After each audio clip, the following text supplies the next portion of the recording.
Hallelujah. जब भी कोई कलाम सुनते हो और वो कलाम आपकी समझ में आ जाता है तो आपका ईमान एकदम और ज्यादा बढ़ जाता है, क्योंकि खुदा का कलाम कहता है बस ईमान सुनने से पैदा होता है और सुनना मसीह के कलाम से। मैं कहता हूं जब आप कलाम सुनते हो और सुनने के बाद आप समझ भी जाते हो तो जो ईमान आपके अंदर होता है वो और ज्यादा बढ़ जाता है। अगर किसी के अंदर मुर्दा ईमान भी है, जैसे लिखा है खुदा के कलाम में, जब आपकी समझ में आ जाता है कलाम तो आपका वो मुर्दा ईमान वो जिंदा हो जाता है और आपका ईमान यहां तक बढ़ जाता है कलाम के वसीला से कि आप वाकई पहाड़ों को हटा सकते हो, आप कुछ बोल सकते हो और जो बोलोगे वो हो जाएगा आपके बोलने से। मगर ये कब होगा? जब आप वाकई खुदा के कलाम को समझ जाओगे।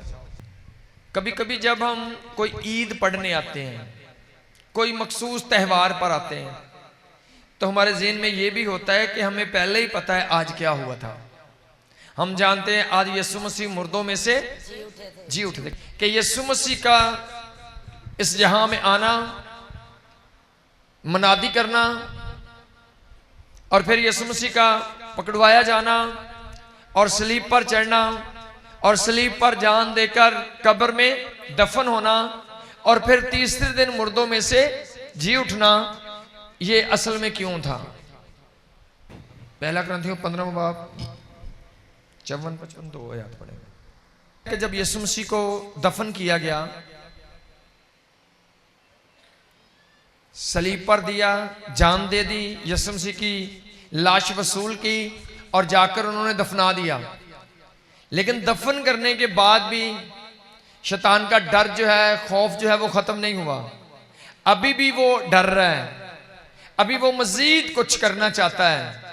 वो जानता है कि गो यीशु मर गया है दुनिया की नजर में, लेकिन फिर भी शैतान जानता है ये मेरे लिए खतरे से खाली नहीं। अभी मजीद इंतजाम वो कर रहा है। क्या कर रहा है? कोई कब्र ऐसी नहीं जिसके मरने के बाद उस पर उस दौर में पहरे लगाए जाते हो कि कोई इसकी लाश को चुरा कर ना ले जाए। लेकिन यीशु मसीह जब दफन हुए तो उसकी कब्र पर बहुत हैवी किस्म का पहरा लगाया गया। कहा गया जहां तक हो सके उसकी निगहबानी करो। तो बहुत सीनियर अफसर जो थे, फौज का पहरा वहां पर लगाया जाता है। क्यों लगाया जाता है? ये तालीम दी जाती है कि इसके शागिर्द आकर लाश चुराकर ले जाएंगे। और जो पत्थर कब्र पे मुंह पर रखा जाता है वो पत्थर आम नहीं, बहुत ही बड़ा पत्थर कब्र पर रखा जाता है ताकि इसको कोई हटा भी ना सके।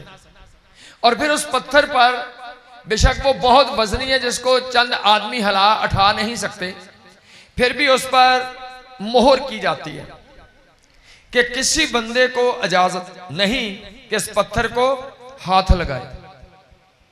बादशाह की तरफ से मोहर की गई, उस पर मोहर कर दी गई कि कोई बंदा इस कब्र के नजदीक नहीं आ सकता, इस पत्थर को हाथ नहीं लगा सकता। हुकूमत की तरफ से स्टैंप लगा दी गई है। ये यीशु मसीह के मरने के बाद शैतान का डर है, मरने के बाद भी खौफ है। वो जानता है कि मरने के बाद भी कुछ हो सकता है, इसलिए वो बड़ा एक हैवी इंतजाम कर रहा है कि कुछ भी और ना होने पाए। क्योंकि अब जानते हैं यीशु मसीह ने पहले तालीम दी थी कि जरूरी है कि इब्ने आदम गैर कौमों के हवाले किया जाए, और यीशु मसीह ने तालीम दी कि इब्ने आदम मुर्दों में से जी उठेगा। यह हैकल जिसको आपने 40 सालों में बनाया, मैं से 3 दिन में खड़ा कर सकता हूं। यानी अपने बदन के तलक से कहा कि मैं सलीब पर जान दूंगा, मैं दफन हूंगा और मैं तीसरे दिन जी उठूंगा। अपने बदन के बारे में यीशु मसीह ने कहा। हाँ जी, पढ़ेंगे इसको। और जब ये फानी जिस्म बका का जामा पहन चुकेगा और ये मरने वाला जिस्म हयाते अब्दी का जामा पहन चुकेगा, तो वो कौल पूरा होगा जो लिखा है कि मौत फतह का लुकमा हो गई। ए मौत तेरी फतह कहाँ रही? ए मौत तेरा डंग कहाँ रहा? मौत का डंग गुनाह है और गुनाह का जोशियत है। आमीन आमीन, सब जोर से बोलो आमीन। खुदा के कलाम में लिखा है वो कौल पूरा होगा जो लिखा है कि मौत फतह का लुकमा हो गई। सब बोलो, मौत फतह का लुकमा हो गई। और फिर अगली आयत में लिखा है, ए मौत तेरी फतह कहां रही, ए मौत तेरा डंग कहां रहा। यीशु मसीह के सलीब पर चढ़ने, मरने और दफन होने की जरूरत क्यों थी?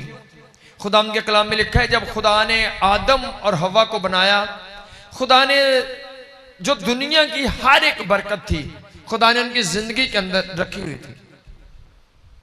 खुदा ने इतनी बरकतें उनको दी हुई थी कि जिनका हम शुमार नहीं कर सकते। उनकी जिंदगी के अंदर कोई दुख, कोई परेशानी, कोई नाकामी, कोई फिक्र नाम की चीज नहीं थी। वो मुकम्मल, हर तरफ से मुकम्मल थे। उनकी जिंदगी में फिक्र, टेंशन और परेशानी वाले अल्फाज नहीं थे। खुदा ने ऐसा उनको बनाया था, ऐसा तमीर किया था खुदा ने आदम और हवा को। यह खुदा की मर्जी थी।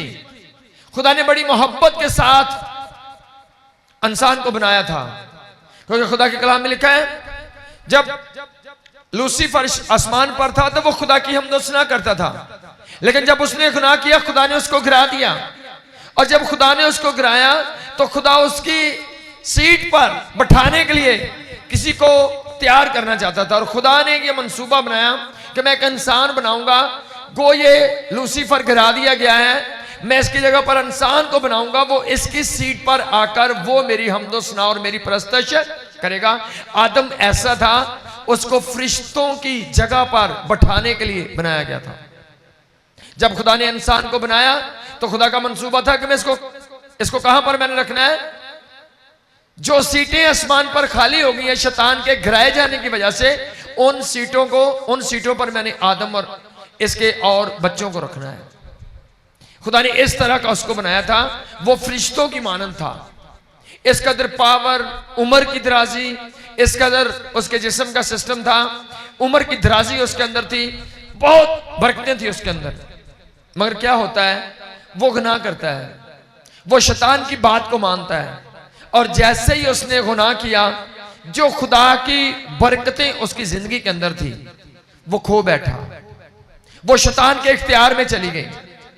और जो मेन बरकत थी उसकी जिंदगी में, आदम और हवा की जिंदगी में खुदा का मंसूबा जो था वो मौत का नहीं था। उसकी कोई उम्र नहीं ठहराई थी कि इतनी साल के बाद ये मर जाएगा। उसने लंबा टाइम जिंदा रहना था, क्योंकि खुदा ने कहा था जिस दिन तूने ये फल खाया उस दिन तो मरा। अगर वो फल ना खाता उसने नहीं मरना था। सो क्या होता है, वो फल खाता है, जब फल खाता है उस पर मौत वाक़या होती है, उसके बाद उम्र ठहराई जाती है तकरीबन 1000 साल। क्यों मौत आई? आदम और हवा के गुनाह की वजह से मौत वाक़या हुई, मौत वजूद में आई। क्योंकि यीशु मसीह इसलिए आए कि जो आदम और हवा ने गुनाह किया है उस गुनाह की कुर्बानी दें, उनके गुनाह के लिए अपने आप को पेश करें। आदम और हवा ने गुनाह किया, हर गुनाह की कुर्बानी थी। कोई भी गुनाह करता था उसको कुर्बानी देना पड़ती थी, और कोई भी बकरे बछड़े का लहू जो है वो किसी के गुनाहों को मुकम्मल तौर पर मुआफ नहीं करता था। सो एक ऐसे बर्रे की जरूरत थी जिसके अंदर कोई गुनाह ना हो, और कायनात के अंदर वो एक ही था और जिसका नाम यीशु था। ना वो आदम और हवा के मिलाप से पैदा, यानी औरत मर्द के मिलाप से नहीं, उसके बदन में मरूसी गिना नहीं था, बल्कि लिखा है कि मुकद्दसा मरियम से कहा गया कि रूहुल कुद्दस तुझ पर नाज़िल होगा, इस सबब से वो पैदा होने वाला बच्चा मौलूदे मुकद्दस कहलाएगा, खुदा का बेटा कहलाएगा।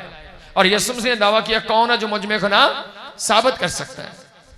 इसलिए एक ऐसा बर्रा चाहिए था, और इसलिए यीशु मसीह ने कहा मैं खुदा का, देखो ये खुदा का बर्रा है जो जहां के गुनाहों को उठाकर ले जाता है। तो यीशु मसीह खुदा का बर्रा बनकर आया था ताकि वो आदम और हव्वा वाले गुनाह को अपने ऊपर उठाए और सलीब पर जान दे। और जब यीशु मसीह ने तमाम जहां के गुनाहों को अपने ऊपर उठाया, सलीब पर जान दी, तो वो बरकतें जो आदम और हव्वा ने गुनाह की वजह से खो दी थी, खुदा उन बरकतों को वापस लेकर देना चाहता था। इसलिए आदम और हव्वा के गुनाह की वजह से दुनिया में मौत आई थी। और अब यीशु मसीह ने क्या करना था? यीशु मसीह ने मौत का ढंग तोड़ना था और मौत को जो थी ये फतह पा चुकी थी उसको शिकस्त देनी थी। इसलिए यीशु मसीह ने सलीब पर जान दी और जान दी, यीशु मसीह को दफन किया गया। अब शैतान जानता है कि यीशु मसीह ने जहां के गुनाहों के लिए जान तो दे दी है, लेकिन मौत का वजूद खत्म ना हो, इसलिए इतना इंतजाम कर रहा है। इसलिए शैतान इतना इंतजाम कर रहा है कि वो कब्र पर पहरे लगा रहा है, पत्थर पर मोहर लगा रहा है, एक भारी पत्थर कब्र पर रखा जा रहा है। क्यों? शैतान चाहता है कि कोई भी ऐसा तरीका इस्तेमाल करे जिससे यीशु मसीह जिंदा तो उसको पता होना ही होना है, लेकिन ये खबर ना फैले, कुछ ऐसा ना हो कि ये आम बात हो जाए, सबको पता चल जाए कि यीशु जिंदा हो गया है। इसलिए उसने बड़े मंसूबे बनाए। लेकिन यीशु मसीह ने जिंदा क्यों होना था? इसलिए होना था कि आदम और हवा के गुनाह की वजह से मौत आई थी और यीशु मसीह ने उस मौत के ढंग को तोड़ना था, कब्र को और मौत को शिकस्त देनी थी। इसलिए जरूरी था कि यीशु मसीह सलीब पर मरते, दफन होते और दफन होकर वो मुर्दों में से जी उठते। और इसलिए ये कहा गया है कि ऐ मौत तेरी फतह कहां रही, तू हार गई है। कब हारी? जब यीशु मसीह को दफन किया गया, उस पर पहरे लगाए गए, पत्थर रखा गया, मोहर की गई, लेकिन ये सब चीजें यीशु मसीह को मुर्दों में से जी उठने से रोक ना सकी। यीशु मसीह वाकई तीसरे दिन मुर्दों में से जी उठे। 3 दिन क्यों? खुदा के कलाम में कुछ निशान थे पहले, लेकिन यीशु मसीह ने 3 दिन क्या किया? खुदा के कलाम में लिखा 3 दिन यीशु मरे नहीं रहे, बल्कि 3 दिन यीशु मसीह का बदन कब्र के अंदर था, लेकिन यीशु मसीह हकीकत में जमीन के नीचे 3 दिन तक कैदी रूहों में मनादी कर रहे थे। और जमीन के नीचे वो लोग जो यीशु मसीह के पैदा होने से पहले, सलीबी मौत से पहले मर चुके थे, जमीन के नीचे पताल में थे, यीशु मसीह ने नीचे के इलाके में जाकर ये 3 दिन जो कब्र में रहे मनादी की वहां पर। और जमीन के नीचे जितने लोगों ने यीशु मसीह को कबूल किया, जो उसकी खुशखबरी पर ईमान लाए, जब यीशु जिंदा हुआ तो बहुत सारी और मुकद्दसीन पाक लोगों की कब्रें खुली और वो लोग जिन्होंने यीशु मसीह को कबूल किया था उनकी कब्रें खुल गई। और जब यीशु मसीह आसमान पर उठाए गए तो वो मुकद्दसीन जिन्होंने यीशु मसीह को कबूल किया था वो भी यीशु के साथ आसमान पर उठाए गए। तो यीशु मसीह के जिंदा होने का मतलब क्या है? कि आदम और हवा के गुनाह की वजह से मौत आई थी और यीशु मसीह ने मौत को शिकस्त देनी थी, इसलिए यीशु मसीह दफन हुए। शैतान सारा कुछ क्यों कर रहा है? खुदा के कलाम में लिखा है अगर हमारी खुशखबरी पर पर्दा पड़ा है तो हलाक होने वालों ही के वास्ते पड़ा है। खुशखबरी क्या है? कि यीशु मसीह ने सारे जहां के गुनाहों के लिए सलीब पर जान दे दी है। खुशखबरी क्या है? कि वो मुर्दों में से हमारे लिए जिंदा हो गया है। उसने मौत और कब्र के ढंग को तोड़ दिया है, उसने शैतान को शर्मिंदा कर दिया है। और शैतान नहीं चाहता ये खुशखबरी दुनिया में फैल जाए, इसलिए उसने इतना कुछ किया ताकि ये खबर ना बाहर जाए कि यीशु मुर्दों में से जी उठा है। अगर आज मसीही जान जाएं कि मेरा यीशु जिंदा है और वो मेरे साथ है तो वो कभी गुनाह नहीं करेंगे, क्योंकि वो जानते होंगे कि मेरा मददगार मेरे साथ है। वो कभी जादूगरों के पास नहीं जाएंगे, वो जानेंगे कि वो यीशु जो कब्र नहीं जिसको रोक सकी, जिसको मौत नहीं रोक सकी और जिसको कोई शैतानी ताकत नहीं रोक सकी, वो मेरी तरफ है, तो शैतान मुझे क्या रोक सकेगा। तो इसलिए जरूरी है हमें बताओ कि यीशु मसीह ने क्यों दफन होकर जिंदा हुए? क्योंकि आदम और गुनाह की वजह से मौत आई थी और यीशु मसीह ने मौत के ढंग को तोड़ना था, इसलिए दफन होकर तीसरे दिन वो जिंदा हुए ताकि मौत को मुकम्मल तौर पर शिकस्त दी जा सके। सो तीसरे दिन यीशु मसीह का जी उठने का मतलब मौत को हराना है, मौत को शिकस्त देना है। और यीशु मसीह ने आज एक कलीसिया के लिए कहा कि मेरा खुदा मुझे फतह से बढ़कर गलबा देता है। अगर यीशु मसीह ने मौत पर फतह पाई है, कब्र पर फतह पाई है, तो वो सब चीजों पर फतह पाने की कुदरत रखता है। इसलिए ये भारी चीजें थी, पत्थर बहुत वजनी था। क्यों था? कोई आकर पत्थर को हिलाकर लाश चुरा कर ना ले जाए। फौज ज्यादा क्यों थी? ज्यादा पहरा क्यों था? वो गवाह थे। और बाइबल में लिखा जब यीशु पैदा हुआ तो उन फौज वालों को, उन सिपाहियों को पैसा दे दिया गया कि तुम सब गवाह बन जाओ कि वो जिंदा नहीं हुआ बल्कि उसके शागिर्द आकर लाश चुराकर ले गए। इसलिए आज दुनिया में ये भी बड़े सारे गवाह मौजूद हैं कि यीशु मुर्दों में से जिंदा नहीं हुआ। बड़े सारे लोग ऐसा मानते हैं, बड़े लोग हैं दुनिया में। और ये कौन से लोग हैं? ये वही लोग जिनको सिपाहियों ने कह दिया वो जिंदा नहीं हुआ, बल्कि उसके शागिर्द लाश चुराकर ले गए। और मोहर ये आज जैसे कोई कागज बनता है उस पर मोहर करते हैं, उस वक्त वो हर चीज पर मोहर कर देते थे, निशान लगाते थे कि इस चीज को कोई फलां फलां बंदा हाथ नहीं लगा सकता। इतने पहरे थे क्योंकि यीशु जिंदा ना हो, लेकिन यीशु आज भी जिंदा है। खुदा के कलाम में लिखा है, देख मैं मर गया था और मैं जिंदा हूं और मैं अब्दुल आबाद तक जिंदा रहूंगा। यीशु जिंदा था, जिंदा है और वो जिंदा रहेगा, और बहुत जल्द वो कलीसिया को लेने के लिए आने वाला है। सो खुदा इस कलाम के सबको बड़ी बरकत बख्शे।